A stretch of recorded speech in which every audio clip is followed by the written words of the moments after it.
আল্লাহ নবী বললেন, ও বাবা আলী, ওটা হলো আখিরি জামানা নিদর্শন।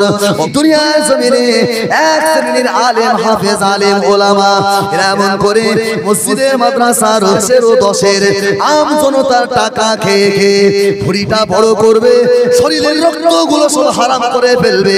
এদেরকেও যদি জবাই করে দেওয়া হয় আলী, আমি আল্লাহর কসম করে বলছি, ওই সমস্ত আলেম তোমরা দেখছো স্টেজে ওয়াজ করছে, তোমরা শুনে খুশিতে বাগে বাগ হয়ে যাচ্ছ।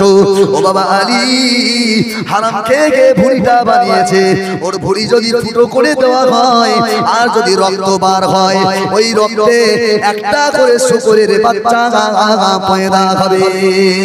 সোনার মানিকেরা, যুবকেরা, জওয়ানেরা, আব্বারা, তরুণেরা, আল্লাহ নবী আমার সাহাবীদেরকে ডেকে বললেন, আমার সাহাবীরা, সারা জঙ্গল তোমরা ভ্রমণ করবে, এই কোণাটা এই সাইডটা যেন যাবে না।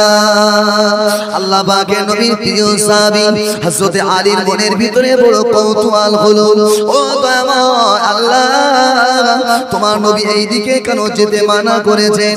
নবীর কথা যদি আমি না মেনে জঙ্গলের ওই সাইডটায় যাই, আমার বড় গুনাহ হবে। কিন্তু আমি আলী একটু গুনাহ হলেও জানতে চাই নবী কেন মানা করেছেন। হযরত আলী কাররামাল্লাহু ওয়াজহাহু রাসূল করিম সাল্লাল্লাহু আলাইহি ওয়াসাল্লামের কথাটাকে উপেক্ষা করলেন, রাসূলুল্লাহর কথাটাকে মাথা না দিয়ে হযরত আলী ওই কানে কিনারা দিকে পৌঁছে গেলেন। আল্লাহ নবীর প্রিয় সাহাবী হযরত আলী অবাক হয়ে গেল।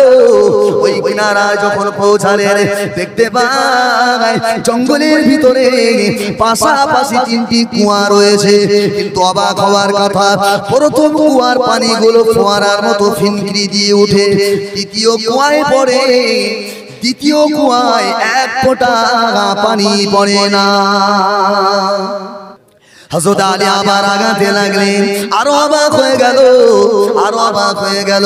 একটা পাখি এমন করে খাদ্য খুঁটে খুঁটে খায়, ওই পাখিটার সমস্ত পলকে লা ইলাহা ইল্লাল্লাহ লেখা, মুহাম্মাদুর রাসূলুল্লাহ লেখা, 30 পারা কোরআনের আয়াত লেখা। যে পাখিটার গায়ে কালিমা লেখা, যে পাখিটার গায়ে কোরআন লেখা, ওই পাখিটা জঙ্গলের ভিতরে ঘুরে ঘুরে হারাম খাদ্য বেছে বেছে খায়, মানে হারাম গুলোই খাচ্ছে, হালাল খাদ্য খায় না। আলী আরো অবাক হয়ে গেল, আরো আগাতে লাগলো, আরো আগে আরো অবাক হয়ে গেল। একজন নামাজি মুসাল্লি, তাকে জবাই করে দেওয়া হলো, অথচ তার প্রতিটা রক্তের ফিনকিরি দিয়ে একটা করে শুকরের বাচ্চা পয়দা হয়েছে। রাসূলুল্লাহর প্রিয় সাহাবী হযরত আলী কাররামাল্লাহু ওয়াজহাহু হুজুর আমার কান্না করতে করতে রাসূলুল্লাহর দরবারে ফিরে আসলেন। আল্লাহ নবী আমার আলীকে ডাকলেন, ও বাবা আলী, ও বাবা আলী, তোমার চোখে কেন পানি? ইয়া রাসূলুল্লাহ, ইয়া হাবিবাল্লাহ, হুজুর আপনি ওইদিকে নিষেধ করেছিলেন যাওয়ার কথা, কিন্তু আমি আলী আপনার নিষেধটাকে ভঙ্গ করে ফেলেছি, আপনি আমায় মাফ করে দেন, আপনি আমায় ক্ষমা করে দেন।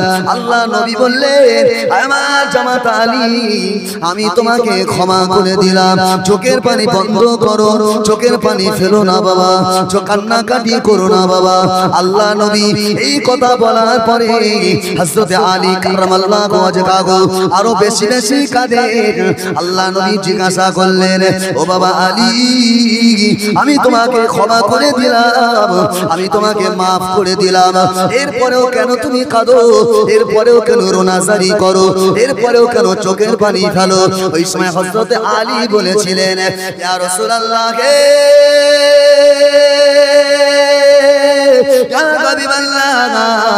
হুজুর আমি তিনটে দৃশ্য দেখে আমি অবাক হয়ে গেলাম, ওই কথাগুলো আমার মনের ভিতরে ভেসে উঠছে। হুজুর আমি চোখের পানি বন্ধ করতে পারি না, হুজুর আমার চোখের পানি বন্ধ হয় না। ও বাবা আলী, কি তুমি দেখেছো বাবা? হযরত আলী বললেন, ইয়া রাসূলুল্লাহ, ইয়া হাবিবাল্লাহ, আমি দেখলাম পাশাপাশি তিনটি কুয়া, প্রথম কুয়ার পানি দ্বিতীয় কুয়ায় পড়ে, দ্বিতীয় কুয়া কুয়ায় কোনো পানি পড়ে না, এর কারণটা জানতে চাই। আল্লাহ নবী বললেন, ও বাবা আলী, ওটা হলো আখিরি জামানার নিদর্শন।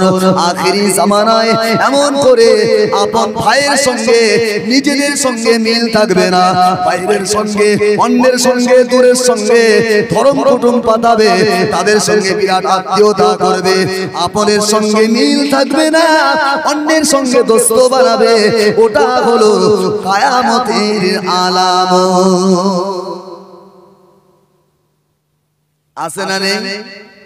ভাবি ননদাসনির চোখ মোটা হয়ে যায়, ভাবি ননদাসনির চোখ নীল হয়ে যায়, অথচ ভাবি কত রকম ধর্ম গুণ পাতিয়ে রেখে বাড়ি এনে বিরিয়ানি খাওয়াচ্ছে। আরে অবাক হতে হয়, আশ্চর্য হতে হয়। এটা শুধু আপনাদের বলবো না, আমরা যারা আলেম ওলামা নিজেদের সঙ্গে মিল নেই, গায়ের কওমের সঙ্গে হোক, অন্যের সঙ্গে আম জনতার সঙ্গে হোক, বিরাট মহাব্বত, ফুরফুরার সঙ্গে মিল নেই, অল ইন্ডিয়ার সঙ্গে মিল নেই, এর সঙ্গে ওর মিল নেই। কেউ বলতে আমি দাদা হুজুর, ও বলতে আমি দাদা হুজুর, ও বলতে আমি বসিয়াত মানি, ও বলতে আমি বসিয়াত মানি। এরপরে যারা দাদা হুজুরের সিলসিলার ভিতরে থেকে দাদা হুজুরের সিলসিলার গোড়া কেটে দিচ্ছে, মূল শিকড় কেটে দিয়ে গাছের পাতা খসাতে চাচ্ছে, আল্লাহ যে সিলসিলাকে কবুল করে নিয়েছেন, তুমি সিলসিলার অনুরক্ত হয়ে দাদা হুজুরের আওলাদ হয়ে যদি দাদা হুজুরের বিরোধিতা করো, আল্লাহর কসম তোমার কাজ কোনোদিন সফল হবে না। নিজেদের ভিতরে মিল নেই, বাইরের সঙ্গে বিরাট গরম ভাত, সেই ধর্ম কুটুম গরম ভাত একটা কথা আছে। আসুন আল্লাহ নবীর প্রিয় সাহাবী হযরত আলী কারামাল্লাহু ওয়াজহাহু হুজুর আমার আবারও বললেন, ইয়া রাসূলুল্লাহ, ইয়া হাবিবাল্লাহ, হুজুর আবার একটা দ্বিতীয় নম্বরে দেখলাম, আরো অবাক হয়ে গেলাম।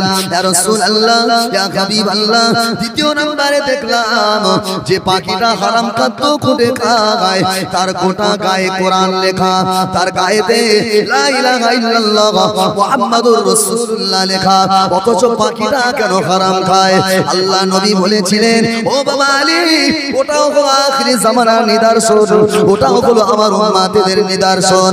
ও বাবা আলী, আখিরি জামানায় কিছু আলেম পাওয়া যাবে, মাথায় থাকবে টুপি, গায়ে থাকবে জুব্বা, পরনে থাকবে লুঙ্গি, ভেতরে থাকবে কোরআন, গোটা শরীরে গোটা মুখে তাদের কোরআনের পানি ঝরবে, অথচ দেখতে পাওয়া যাবে তারা সদা সর্বদা মানুষের চেয়ে বেশি হারাম খাবে। মেয়েরা তো হারাম খাচ্ছে বন্ধন করে, আর মহিলা সমিতি আর গ্রুপবাজি করে।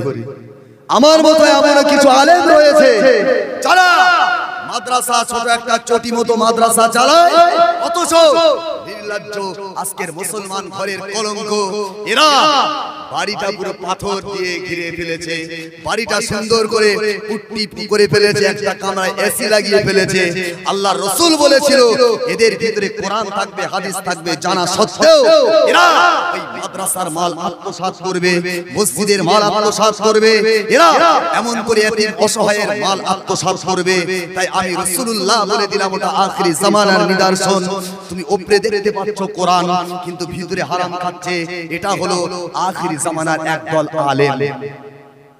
আল্লাহ নবী প্রিয় সাহাবী হযরত আলী কারামাল্লাহু ওয়াজহাহু হুজুর আমার তৃতীয় নাম্বারটা আবার বললেন, ইয়া রাসূলুল্লাহ, ইয়া হাবিবাল্লাহ, হুজুর আমি তিন নম্বরে দেখলাম একজন নামাজি মুসাল্লি, তাকে জবাই করে দেওয়া হলো, অথচ তার প্রতিটা রক্তের ফিনকিরি দিয়ে একটা করে শুকরের বাচ্চা পয়দা হয়েছে। আল্লাহ নবী বললেন, ও বাবা আলী, ওটা হলো আখিরি জামানার নিদর্শন। ও বাবা আলী, দুনিয়ার জমিনে এক শ্রেণীর আলেম, হাফেজ, আলেম, ওলামা এরা এমন করে মসজিদের মাদ্রাসার এমন দেশের ও দশের আম জনতার টাকা খেয়ে খেয়ে ভুড়িটা বড় করবে, শরীরের রক্তগুলো সব হারাম করে ফেলবে। এদেরকেও যদি জবাই করে দেওয়া হয়, আলী আমি আল্লাহর কসম করে বলছি, ওই সমস্ত আলেম তোমরা দেখছো স্টেজে ওয়াজ করছে, তোমরা শুনে খুশিতে বাগে বাগ হয়ে যাচ্ছ।